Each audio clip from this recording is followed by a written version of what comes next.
Welcome back to Fiesta Gardens Library, second graders. I'm so glad to have you back in the library, even though it is virtual. I can't wait until you're here physically in the library. Today's story is going to actually be a chapter book, the first chapter book that I read to you. The author is Mo Willems. Mo Willems has written all the Piggy and Elephant books. Mo Willems also wrote a chapter book, only one chapter book, and the title is The Story of Diva and Flea. Flea is the cat and Diva is the little dog. Let's begin. Beautiful title page. The Story of Diva and Flea by Mo Willems. Le début. The beginning. Chapter 1. Diva and Flea then. This is Diva's story. For as long as she could remember, Diva lived at 11 Avenue Le Play in Paris, France. 11 Avenue Le Play was a grand old apartment building with a small gated courtyard in the front.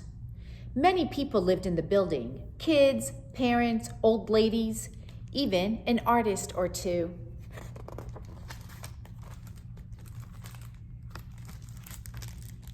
Like most grand old apartment buildings in Paris, there was a gardienne who lived on the ground floor.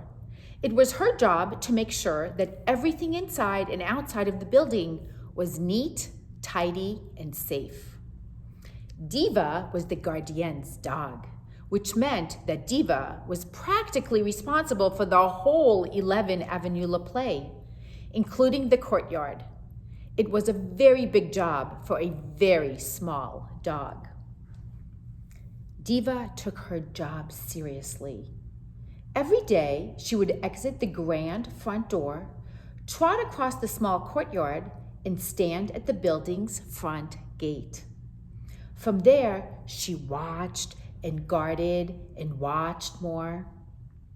And if anything ever happened, no matter how big or how small, Diva would yell and run away. Diva was very good at her job. This is Flea's story. For as long as he could remember, Flea also lived in Paris, France, but at no fixed address. Flea lived wherever he was, which usually was somewhere other than it had been the day before. Flea did not even have a fixed name. Some people called him Pussycat or Midnight or Richard, but he didn't care too much about what people called him. He liked the name Flea. He thought it was funny because Flea is such a small animal and he was such a large cat. Also, he may or may not have had fleas. Flea did have a fixed occupation, however. He was a flâneur. A flâneur is someone or some cat who wanders the streets and bridges and alleys of the city just to see what there is to see. A great flâneur has seen everything, but still looks for more, because there is always more to discover. Flea was a great flâneur. Chapter 2. The Courtyard. Chapter 2, The Courtyard. One afternoon, Flea was having a particularly good time flânering. The day was barely half over, and he had already discovered a stairwell that led deep under the streets of Paris. There, giant rooms on wheels would suddenly appear and release large groups of people. So, thought Flea, that's where people come from. These large stairs lead to the subway of Paris.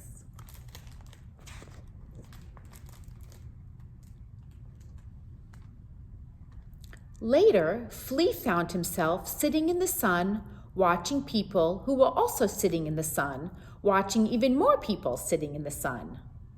Everyone except for Flea was drinking tiny cups of something they called coffee. This is pretty much what people do in Paris, France.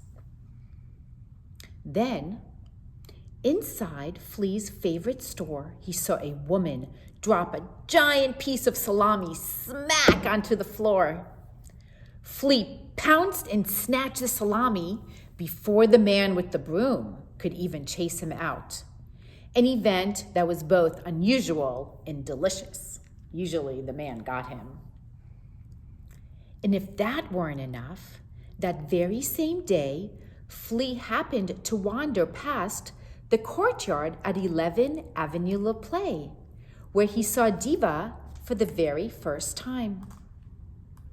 As soon as Flea saw the small dog, he was captivated.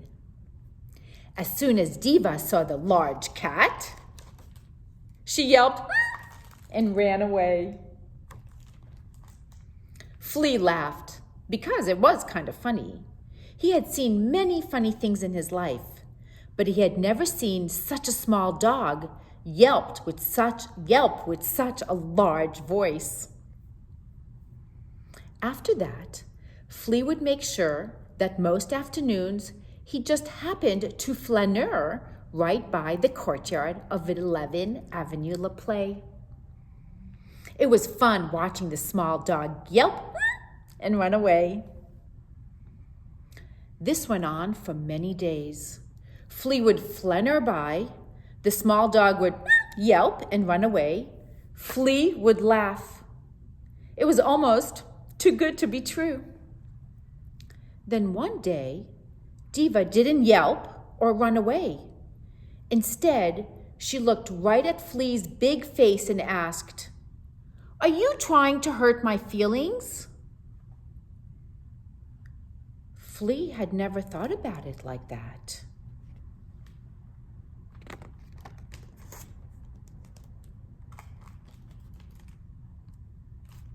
Chapter 3, The Mouse.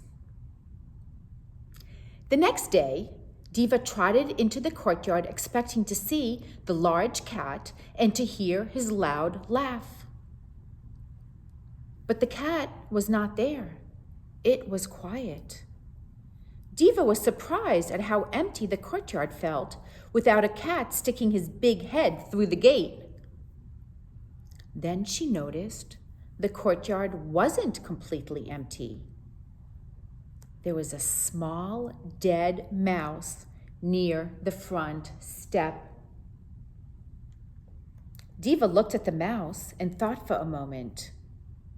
Then she called out as loudly as she could, "Who left this mouse by my doorstep?" A small voice hiding in the bushes replied, "Me."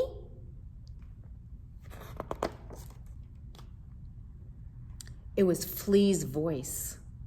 Diva was surprised a cat that big could have a voice that small.